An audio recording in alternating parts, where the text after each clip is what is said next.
Hello friends, welcome to my channel. Friends, ये मेरा history का चैनल है। नेट एग्ज़ाम के अकॉर्डिंग ही यहाँ पर हम प्रिपरेशन कर रहे हैं। ओवरऑल कंसेप्ट प्रोवाइड करवाए हुए हैं, तीनों टर्म में से एमसीक्यू सीरीज़ भी चल रही है। तो आज हम फ्रेंड्स जो टॉपिक जानेंगे ये है हमारे जो ताम्रपाषाणिक संस्कृति से संबंधित जो प्रमुख स्थल है उनसे रिलेटेड है। तो इसमें हम एशियन हिस्ट्री से ही रिलेटेड हमने जो पहले जाना था, हमारे जो इतिहास में जो अलग अलग काल में हमने उसको डिवाइड किया था उसके बारे में डिटेल में बताया था। फिर ताम्रपाषाण युग के बारे में, लोह युग के बारे में। तो ऐसे ही हम आज ताम्रपाषाणिक संस्कृति से संबंधित जो स्थल है उसके बारे में जानेंगे। तो कौन कौन से स्थल है, वहाँ से क्या क्या चीज़ें अवशेष प्राप्त हुए हैं, तो जानते हैं डिटेल्स में उसके बारे में। तो जैसे कि दिया गया है आहार संस्कृति। जो आहार जो क्षेत्र है ये है दक्षिण पूर्व राजस्थान में स्थित है। ये प्रांत जो वहाँ पर है, पुरातात्विक अवशेष और हड़प्पा उत्तर संस्कृति के जो साक्ष्य है यहाँ से प्राप्त हुए हैं। इसका कालक्रम क्या था इस संस्कृति का, ये 2100 से 1500 ईसा के पूर्व के मध्य विद्यमान माना गया है। और क्या क्या चीज़ें जो प्रसिद्ध है, इसमें गिल्युंड जो है ये संस्कृति का केंद्र है, और जहाँ से लाल काले विद्यमान तांबे चावल तथा प्रस्तुत फल उद्योग यहाँ से संबंधित है, जहाँ से इसके अवशेष प्राप्त हुए हैं। क्योंकि काले लाल मृदमान और तांबे चावल ये चीज़ें उस टाइम पर प्राप्त हुई हैं। आहार जो राजस्थान में स्थित है और इसका जो संस्कृति है वो 2100 से 1500 के लगभग है। और फ्रेंड्स, एक चीज़ को ध्यान रखिएगा कि जो पॉइंट मैंने आपको यहाँ पर बताए हैं, इन जो मेन पॉइंट है उनको आप नोट डाउन जरूर कर लेना कॉपी पर, आसानी होगी लर्न करने में आपको। और इनाम गांव है। इनाम गांव कहाँ पर है, ये महाराष्ट्र के परभणी जिले में स्थित है। और ताम्रपाषाणिक संस्कृति का ये सबसे जो बस्ती के जो अवशेष हैं जहाँ पर ही संजोए हुए हैं, जहाँ पर प्राप्त हुए हैं। और नगरीकरण के अवशेष भी जहाँ से प्राप्त हुए हैं कि क्योंकि नगर जो होते थे पहले, जो इस संस्कृति में इनाम गांव जो था जहाँ पर जो लोग थे वो नगरों में रहते थे, तो नगरीकरण की प्रक्रिया के जो साक्ष्य हैं वो प्राप्त हुए हैं। फिर इसमें मातृ देवी की प्रतिमा प्राप्त हुई है कि यहाँ पर जो लोग थे वो मातृ देवी की पूजा करते थे कि कौन से देवी देवता फिर उसके अवशेष प्राप्त हुए। और विविध शिल्पों के प्रचलन के साक्ष्य भी यहाँ से उपलब्ध हुए हैं इनाम गांव से। तो ये ताम्रपाषाणी संस्कृति की सबसे बड़ी जो बस्ती है उसके अवशेष यहाँ से मिले हैं। तो इन चीज़ों को नोट डाउन जरूर कर लेना। आगे दिया गया है कथा। कथा ये कहाँ पर है, ये मध्य प्रदेश के उज्जैन जिले में स्थित है। और इसमें हड़प्पा की कनिष्ठ समकालीन संस्कृति तथा पक्र हड़प्पा संस्कृति के जो साक्ष्य हैं वो मिले हैं। तो एक चीज़ को ये ध्यान रखिएगा कि कौन कौन से शहर में से कौन कौन सी संस्कृति से वो रिलेट करते हैं। जैसे कि ये पाकर हड़प्पा, फिर कनिष्ठ समकालीन संस्कृति से कोई ताम्रपाषाणी से रिलेट करता है, कोई मध्यपाषाण से। तो इन हर एक चीज़ को आगे आगे जरूर लिख लेना, उसका कालक्रम कौन सा है, क्या क्या चीज़ें वहाँ से प्राप्त हुई हैं, इन सब चीज़ों को लिख लेना। फिर जहाँ से पाषाण युग की जो तांबे की चूड़ियाँ और कुल्हाड़ियाँ वो प्राप्त हुई हैं। तांबे की चूड़ियाँ और कुल्हाड़ियों के साक्ष्य यहाँ से प्राप्त हुए हैं। फिर गणेश्वर, ये राजस्थान के झंझूर के निकट स्थित है, और जहाँ से भी पाकर हड़प्पा और हड़प्पा कालीन संस्कृति के जो साक्ष्य हैं वो, और इसकी तिथि है 2800 से 2200 के ईसा पूर्व मानी गई है। और गणेश्वर से व्यापार जो होता था मात्रा में तांबे के अवशेष प्राप्त हुए हैं, और गौरिक मृदबांड के अवशेष भी जहाँ से प्राप्त हुए हैं गणेश्वर से। दैमाबाद, दैमाबाद ये अहमदनगर, महाराष्ट्र में अहमदनगर जो है वहाँ के समीप स्थित पाया गया है।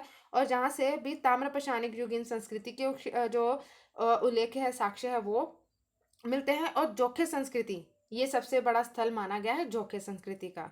तो हमने पहले संस्कृतियों के बारे में तो पढ़ा ही है, जैसे मैंने पिछली वीडियो में बताया है कि जोखे आहार और कई संस्कृतियां जो पाई गई हैं उसमें ये भी प्रमुख थी।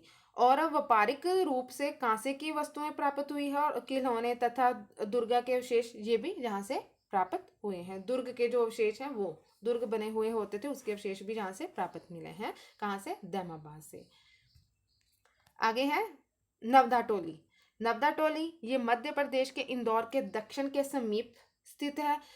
यहाँ से जो कह लो कि ताम्रपाषाण की ये सबसे महाद्वीप की सबसे विस्तृत जो है स्थल, इसको स्वीकार किया गया है ताम्रपाषाण युग का नवदा टोली को। बड़ी संख्या में इनाज के जो साक्ष्य है वहां से प्राप्त हुए हैं, क्योंकि इनाज यहाँ से जैसे कि उपज, कृषि के जो साक्ष्य कह लो जहाँ से प्राप्त हुए हैं, क्योंकि कृषि के बारे में जब हम हमने अपने काल के बारे में पढ़ा था तो उसमें डेवलपमेंट होती गई थी हर एक काल में, उसको हमने जाना था। तो ऐसे ही कृषि करने लगे थे, कृषि के जो साक्ष्य है अनाज के बारे में जानकारी मिली नवदा टोली से। बेर, अलसी, दलहन, अन्य कृषि उपज के ऐतिहासिक और पुरातात्विक स्रोत यहाँ से प्रकट हुए हैं। फिर पिकोल जो है ये कर्नाटक में स्थित है और नवपाषाणिक संस्कृति के ये अवशेष यहाँ से प्राप्त हुए हैं। पशुपालन के साक्ष्य भी यहाँ से मिले हैं, क्योंकि पशु पाले जाते थे, पशुपालन का भी उसके बारे में भी हमने पढ़ा है। तो ऐसे ही अवशेषों में राख के ढेर एवं निवास स्थल भी प्राप्त हुए हैं। फिर बागौर ये राजस्थान में स्थित है और इसकी जो अवधि 5000 से 2800 ईसा पूर्व के मानी गई है, मध्य निर्धारित की गई है। और इसमें क्या है, आवासीय स्थल के अवशेष और सूक्ष्म पाषाणिक उद्योग के अवशेष भी प्राप्त हुए हैं यहाँ से, बागौर से। आगे है बुजहोम। बुजहोम ये कश्मीर के समीप, जो श्रीनगर के समीप, कश्मीर और श्रीनगर के समीप है, वहां पर स्थित है।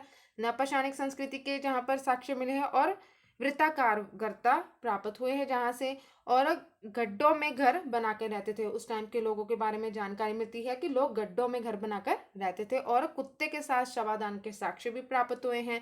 फिर जहाँ पर उत्खनन में जो चटाइयाँ एवं सुइयाँ, इसके अवशेष भी प्राप्त हुए हैं और हड्डियों के उपकरण भी मिले हैं।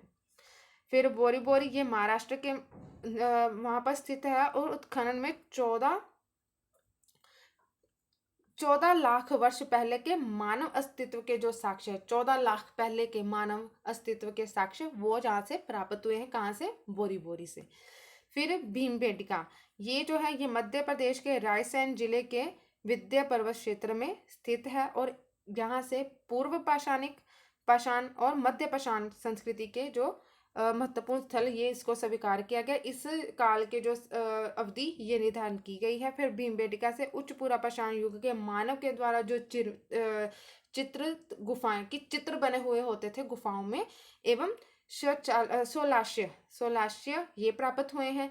चित्रों में क्या क्या चीजें उन्होंने जो बनाई गई थी, जो चित्रित गुफाएं मिली हैं, उसमें पशु, पक्षी, मनुष्य की आकृतियां, और जिसको हरे, लाल और रंगों में बनाया हुआ था कि उस टाइम पर रंगों का प्रयोग भी शुरू हो चुका था। जैसे कि जो बर्तन होते थे, मृद भांड होते थे, उनको रंगा जाता था, पॉलिश की जाती थी अलग अलग कलर से। तो ऐसे ही रंगों का प्रयोग भी शुरू हो चुका था। इस युग के मानव जो थे विधारनिया रोल क्लेवर्स बनाने में कुशल रहे थे। तो ये थे भीमबेटका, कुछ ऐसे जो स्थल जो ज़्यादा इम्पोर्टेंट माने गए हैं, तो उनके बारे में ज़्यादा जानकारी थोड़ी डिटेलिंग से ज़्यादा पढ़ लेना। आगे है मेहरगढ़। मेहरगढ़ भी ये पाकिस्तान के बलूचिस्तान क्षेत्र में स्थित है और ताम्रपाषाणी संस्कृति, पाखर हड़प्पा संस्कृति का ये स्थल माना गया है। तो ये इसकी जो स्थिति है वो है, निर्धारण जो की गई है वो है 7000 ईसा पूर्व के। नगरीकरण के प्राचीनतम साक्ष्य यहाँ से प्राप्त हुए हैं। कपास, जो गेहूँ, इस चीज़ के खेती के जो साक्ष्य वो मिले हैं। कच्ची ईंटों से निर्मित आयताकार भवनों में मृदबाण के अवशेष भी जहाँ से प्राप्त हुए हैं, क्योंकि ये मेहरगढ़ जो था उस टाइम पर एक कह लो कि विकसित सभ्यता के रूप में माना गया था। सराय नरहर जो है ये उत्तर प्रदेश के प्रतापगढ़ जिले में स्थित है और उत्खनन में मध्य पाषाणिक युग के सर्वाधिक साक्ष्य जहाँ से प्राप्त हुए हैं।